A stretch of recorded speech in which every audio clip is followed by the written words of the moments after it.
idea though.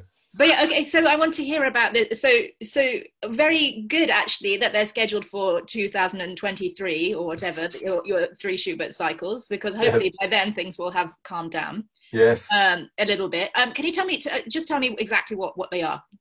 Yes, of course. So they're the next in a series that the charity that I founded about 7 years ago.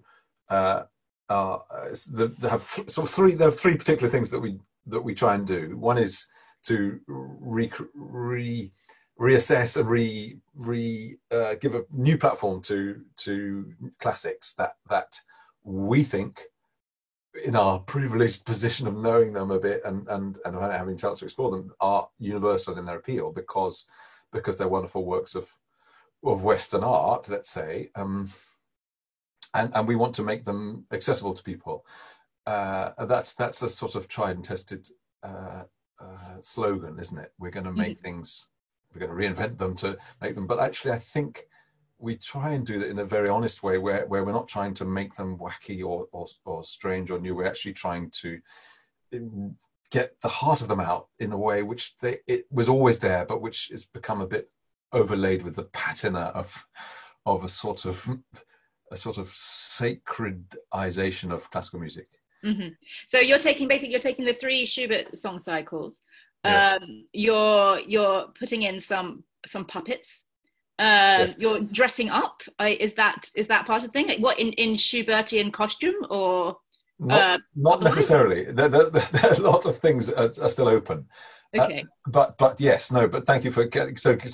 Last year we did Orfeo, Monteverdi. We did it with puppets. Puppets are brilliant theatrical tools, and again, sometimes I get asked, what puppets, bit of a gimmick, aren't they? And of course, to me, they're absolutely not a gimmick, because they're just storytelling tools, aren't they? You have to they encourage the imagination of the audience, and they don't work if the audience don't want them to, because they have to. Everyone knows they're not real.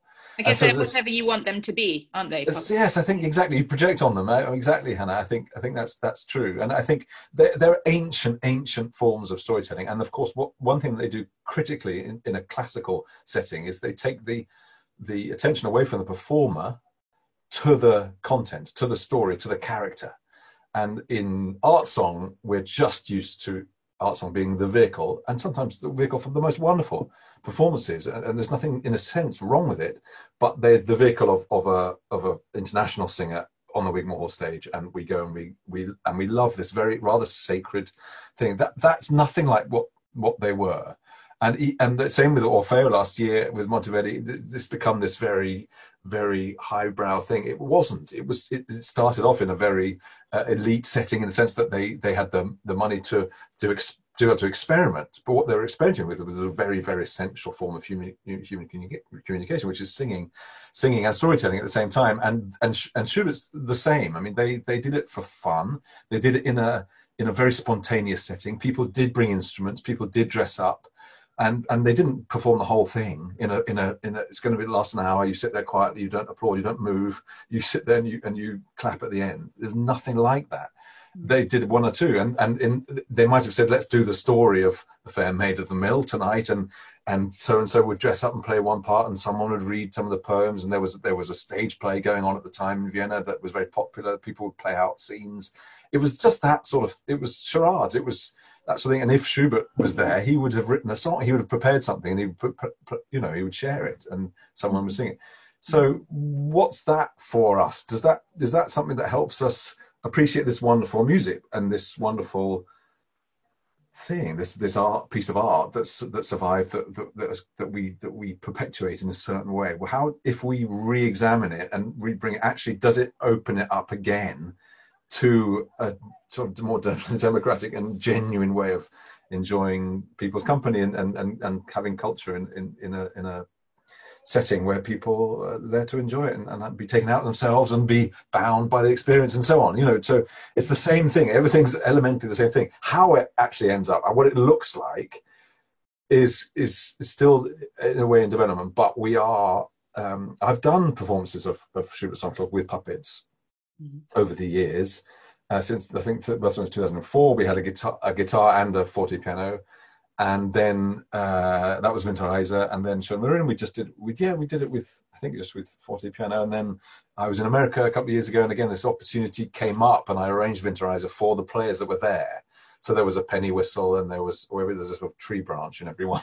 There was it depends a bit on the group that we're with, but it just seems to work. It works for an audience in the sense that they've experienced the music and the story in a very direct way, and it's not about me, and it's not about the players, it's not about a singer, it's about sharing the story.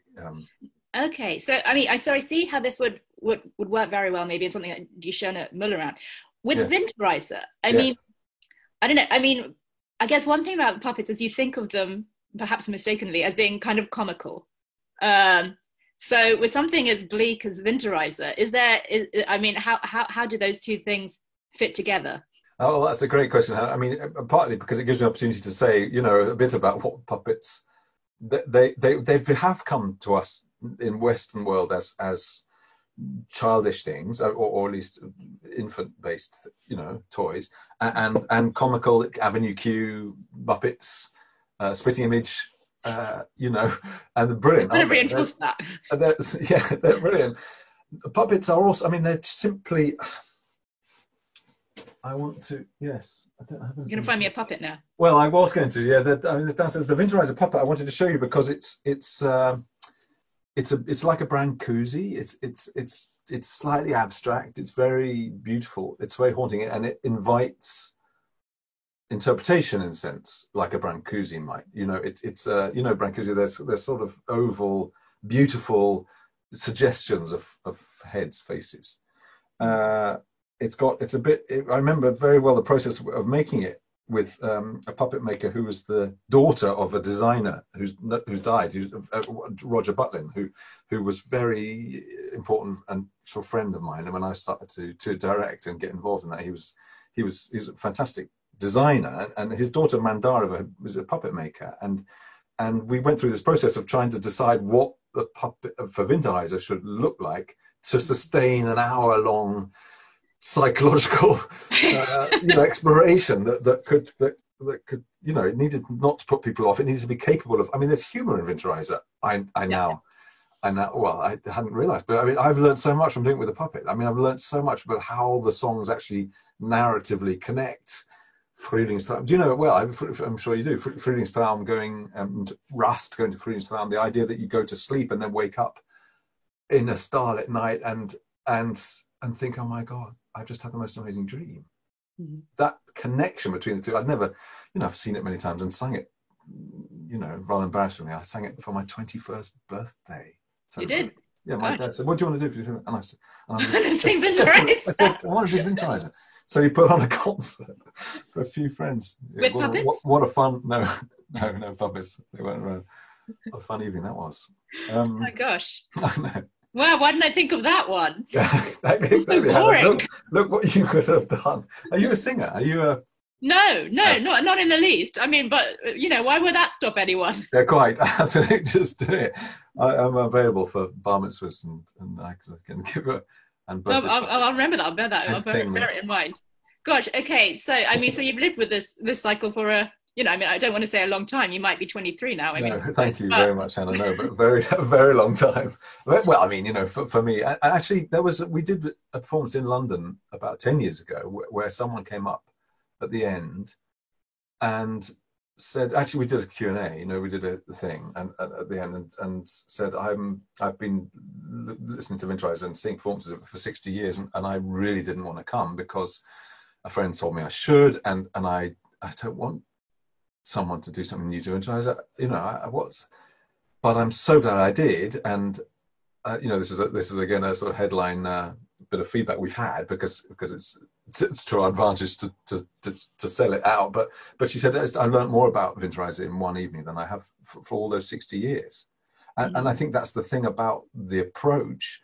It doesn't work all the time. We've had times when it hasn't worked for various reasons. And you have to conjure, you have to create a world that teases people into this investment that they have to make.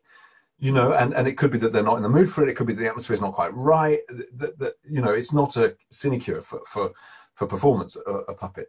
But and I've learned so much about how to try and help create that over the years. But a puppet does, when it starts to work, the atmosphere in a room transforms immediately, because not because of anything I'm doing. Hopefully, the puppeteering is expert enough to enable people to believe it's actually alive. But when that starts to happen, their ears open and the atmosphere becomes this incredibly attentive thing. And did it when I was in America and we did Winterreise there. I was there to do a production of Orfeo, which I did with puppets. Is in Princeton with the students. So it was an experimental thing, which we then did in London last year, developed it and did it with the Facciolini, and we did. But to be with a full theatre with an audience, all absolutely hoodwinked at that moment, charmed, and a sense of magic in the air as they thought, my gosh, it just blinked when it doesn't.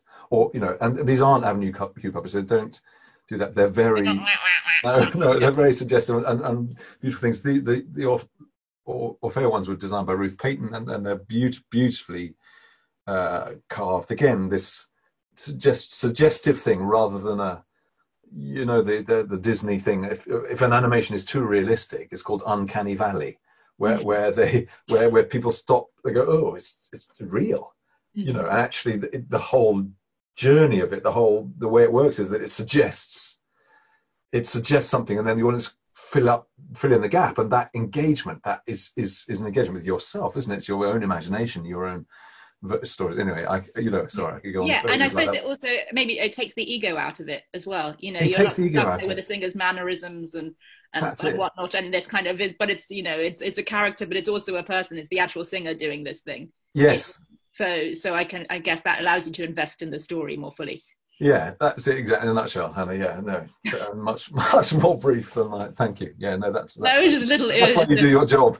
A little addition. Yeah, well, no, I think that sums it up. Absolutely. I mean, it does take the ego out of it, and that's why it's so interesting to do as a performer too, because I found it helped me vocally just be less self-conscious. Puppets do emotional gesture brilliantly. They don't articulate. They don't go this and then that and then that. They go. They long for something, or they fear about something. They do emotion very well, and of course that's that's how the voice works. It's an emotional, physical activity, isn't it? Singing. So if fremd bin ich eingezogen is about the detail of the words and the grammar, which you might get bound up in as a singer, you know, which word am I aiming for, and not about a sense of longing from the start, then you could go the wrong way right at the beginning. A puppet absolutely helps you do that, and it helps the voice come out, because it's saying, I'm sorry, I can't help you unless you do longing. You know, it's this extraordinary relationship you have with it. And do you think they work as well in Schubert as they do in Monteverdi, say? Because I guess with Schubert you don't have that same mythological element. No, that's true, Hannah, and that's a very interesting thing. But I think there are these are archetypal characters, and I think that's why they work. So, yes, they do work in a slightly different way because they are more modern, they're more individual. I mean, of course, Orfeo needs to be reinvented in a modern way because he's a mythological character, right? So he represents every man in a way, or a certain figure. I think that these are archetypes, though. It's the young boy falls in love and gets carried away and then dies because of it. I mean, that's the tragedy that can happen. I mean, in a slightly romantic way, and of course, and does he die or not? You know, you can talk this, but there's something that dies, isn't there? And there's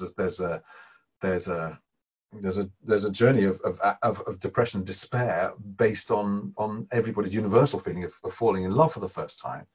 And Winterreise too, I think, is loss and grief, and grief, I think, is universal, isn't it? And therefore, if we agree that Winterreise is about grief, then it works. If we don't, if we think that it's about an individual in Germany, then you know, which it could be. Of course, I don't deny that it is that as well.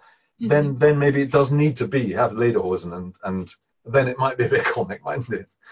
I guess, yeah. In which case, the puppets come into their own in another way. In a different way. I mean, I think it's worth saying that this is not, and it's wonderful to talk about puppets, and especially you clearly get it, and it's great. But it's not about puppets. It's about the piece. It's about storytelling, and puppets just work. The other reason that puppets, I think, the very first reason for using a puppet was when I did it in 2004. We were asked to do it by New Kent Opera, which is where I met Roger Butlin, and it was in Margate Theatre Royal, which is just the most gorgeous. It has the slightly dubious title of the second oldest theatre in Britain, and it's just a beautiful jewel of a slightly run down, small early Pross Arch theatre, and we got asked to do it in there, and I was working with Gary Cooper, fantastic forte pianist who doesn't play anymore, but and we wanted to do something slightly dramatic. Winterreise has often been treated like that, there've been films of it, and I had seen a wonderful, had I seen it then? I'm not sure. Simon Keeneside did one with the Trisha Brown dance company, and I think I'd seen it, and it was interesting, and of course beautiful. And Simon, I think he's fantastic. And that was the one where not the acrobatics one. Well, he sang it with a dancer, and he danced, and there was a dancer dancing with him. Yes. Yeah. Did you see it? No, but I've read about it. Yes.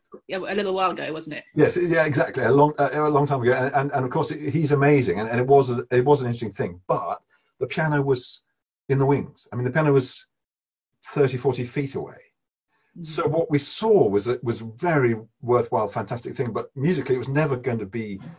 It was never going to quite work for me. And it's a bit like seeing the John Passion at E&O with the orchestra in the pit. Because the music can't really work like that, because it never. If the orchestra had been on stage, for instance, I still thought it was wonderful, the John Passion. It's not that I'm criticising the whole process and the whole idea, because of course these things should be done, and it survived brilliantly. It was lots of things, but actually fundamentally the engine wasn't quite working, and so when we thought about Winterreise, we needed to do something. At least I needed to do something where the music making was still the priority, and the vehicle and the engine of the energy of the thing. Because I think, again, it goes back to what we're trying to do in the charity with this particular branch of what we do, is to try and honor it, and therefore give it the life that it and the accessibility that it should have.